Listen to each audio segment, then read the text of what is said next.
Minister, can I ask you, have you had any engagement or correspondence with Minister for Justice on her department in relation to issues concerning the pensions of post-95 prison officers, and if you will make a statement on the matter? So, as the Department, as the Deputy may be aware, I have overall policy responsibility in relation to public service occupational pension schemes payable to retired public servants. For all new entrants to the public service on or after the 6th of April and before the 1st of January, on or after the 6th of April 1995 and before the 1st of January 2013, pension payments comprises of three components: a public service occupational pension payable by the public service employer, social insurance benefits payable by the Department of Social Protection, and then where the full rate of the state pension contribution is not payable, a supplementary pension equivalent to a non-integrated pension which is payable by the public service employer. Where the public servant doesn't qualify for the state pension contribution or qualifies for a social insurance benefit at less than the value of the state pension contribution, they may be entitled to a supplementary pension subject to eligibility criteria, and those criteria include whether the retired public servant is not in paid employment, whether the retired public servant, due to no fault of their own, fails to qualify for the social insurance benefits, or qualifies for a benefit at less than the value of the state pension contribution, and the retired public servant must have reached the minimum pension age or retired on grounds of ill health. The second condition is important to ensure no duplication of payments from public funds. My department is aware that there are some issues concerning the procedures for qualifying for the payment of an occupational supplementary pension, and we've liaised with the Department of Justice on these matters. My officials are currently reviewing the processes involved to establish if there's a more efficient and streamlined approach to the procedures, because we appreciate the importance of the issues that are being raised here. It should be said, however, that reducing the administrative burden is likely to include a technological solution which will require some time to agree and implement. Thank you.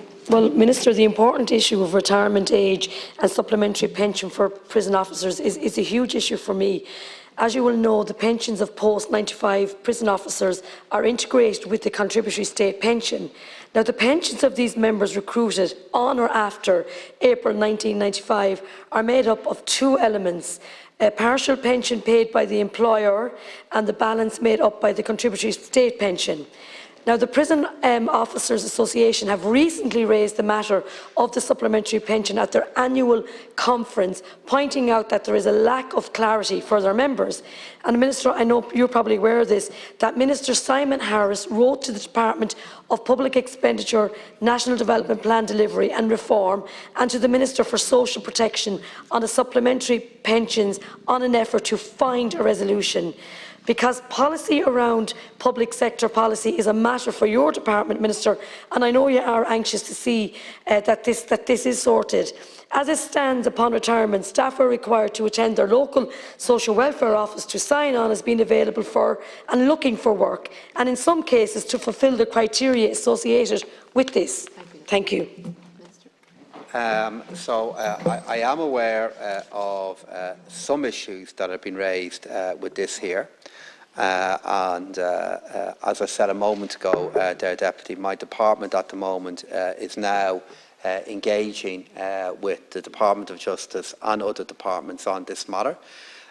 We are going to commence a consultative process with stakeholders that are involved in this issue to see if there is a way in which we can streamline the process that's involved in accessing the pension and dealing with some issues around it.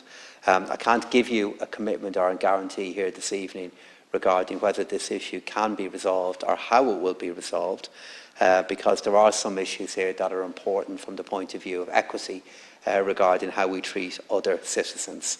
But we are looking at the matter, Deputy, and if there is any progress in relation to it, I'll let you know. And I know, and thank you, Minister. And I'm just going to give you two instances where I was contacted about the retirees who had to retire on age grounds. But again, they were post 06-95 and they were treated completely differently in their respective. So one particular man, the prison officer, from Dublin, he attended his welfare office and asked for a letter stating he was not looking for or available for work, which he received and forwarded to the NSSO, and his pension was paid in full without the necessary to sign on, fill up the criteria of the job seekers allowance. The second one, totally different county, the prison officer, he had to sign on, he had to do a course which was prescribed by the social welfare officers. He couldn't go away on holidays because if he went away on more than 2 weeks holidays, he was going to lose his payment.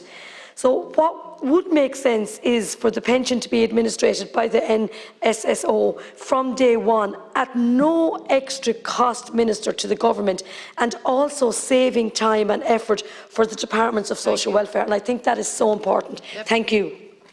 The Deputy and the Dáil question that she placed here refers to an issue that has a particular relevance for prison officers and a certain group of them and how they're accessing their pensions. And as I said to you, Deputy, we are aware of that as an issue. We are looking at it. And perhaps if you would give me the specifics that you refer to there, I can certainly feed that into the process. But it has been raised with me by Minister Harris and by you. Thank you.